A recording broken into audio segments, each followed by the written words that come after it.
Works board సవరణ బిల్లును ఉపసంహరించలేకపోతే పెద్ద ఎత్తున ఉద్యమాలు చేస్తామని ఎన్టీఆర్ జిల్లా మైనార్టీ అధ్యక్షుడు షేక్ మస్తాన్ వలీ హెచ్చరించారు. ఈ మేరకు ఆయన వైసీపీ నేత దేవినేని అవినాష్ కార్యాలయంలో విలేకరుల సమావేశం జరిపారు. ఈ సందర్భంగా ఆయన మాట్లాడుతూ వర్క్స్ సవరణ బిల్లును ఆమోదించిన ముఖ్యమంత్రి చంద్రబాబు, ఉప ముఖ్యమంత్రి పవన్ కళ్యాణ్లపై విరుచుకుపడ్డారు. తమ వర్క్స్ భూములను కాజేయాలని ఈ బిల్లును తీసుకొచ్చారని ఆరోపణలు గుప్పించారు. చంద్రబాబు మైనార్టీలను మోసం చేస్తారని ధ్వజమెత్తారు. అంటున్న పవన్ కళ్యాణ్ ఎక్కడ ఉన్నాడని ఎద్దేవా చేస్తారు. తన స్వంత లాభం కోసం పవన్ రాజకీయాలకు వచ్చాడని ఆరోపించారు. కూటమి ప్రభుత్వం తడిగుడ్డతో గొంతులు కోసారని ఆవేదన వ్యక్తం చేశారు. ముస్లింలందరూ ఏకతాటి మీదకి రావద్దని పిలుపునిచ్చారు. వర్క్ సవరణ బిల్లును అడ్డుకోవాలని ఆయన పిలుపునిచ్చారు. గత వారం నుంచి బాగా మా ముస్లిం సోదరులు కానీ మా మైనార్టీలు కానీ చాలా ఆందోళన చేస్తూ ఆంధ్ర రాష్ట్రంలో కూడా చాలా మొన్న జరిగిన శుక్రవారం కూడా చాలా ధర్నాలు చేస్తూ ఆడబిడ్డలతో పాటు చిన్నపిల్లలు కూడా రోడ్డు మీదకి వచ్చి మాకు అన్యాయం జరుగుతుంది, ఈ అన్యాయాన్ని ఆపమని ఇంత ఇదిగా మేము కోరుకుంటున్న ఈ ఆంధ్ర రాష్ట్ర ముఖ్యమంత్రి చంద్రబాబు నాయుడు గారు మరి ఎక్కడ ఉన్నారో ఏంటో ఏం చేస్తున్నారో తెలియదు. కానీ ఇప్పుడు దాకా కూడా మైనార్టీల పట్ల ఒక స్పష్టమైన ఒక ప్రకటన కానీ వాళ్ళకి ఇదేమి కాదు మేము ఉన్నామని చెప్పడానికి కానీ ఎదురు రాలేదంటే ఎంత ఇదిగా ఆయన అన్యాయం చేశాడు మైనార్టీలకు అనేది ఇక్కడ మనకు అర్థమవుతుంది.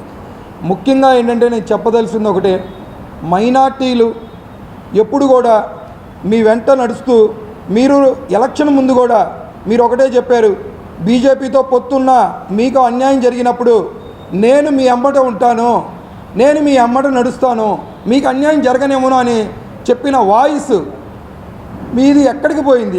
ఆ గొంతు ఈరోజు ఇంత అన్యాయం చేసి మాకు రాబోయే తరానికి భారతదేశం ఒక అల్లకొల్లంలో సృష్టించిన వాతావరణం మనకు కనిపిస్తుంది.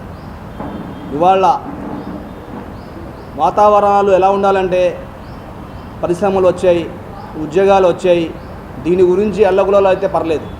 కానీ హిందూ ముస్లిమ్స్లో ఇవాళ గొడవలు సృష్టించే పని ఇవాళ ఈ కూటమి ప్రభుత్వం మద్దతు ఇచ్చింది.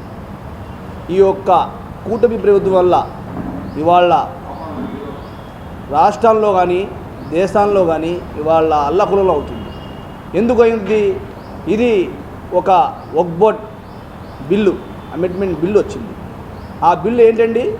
దేని గురించి? అది చిన్నోళ్ళ గురించి కాదు, అది పెద్ద వాళ్ళ గురించి.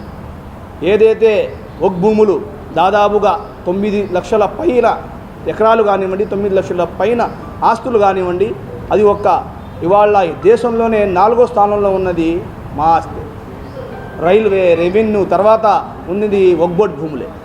ఆ వక్ఫ్ బోర్డ్ భూముల మీద కన్ను పడింది వాళ్ళ కేంద్ర ప్రభుత్వం.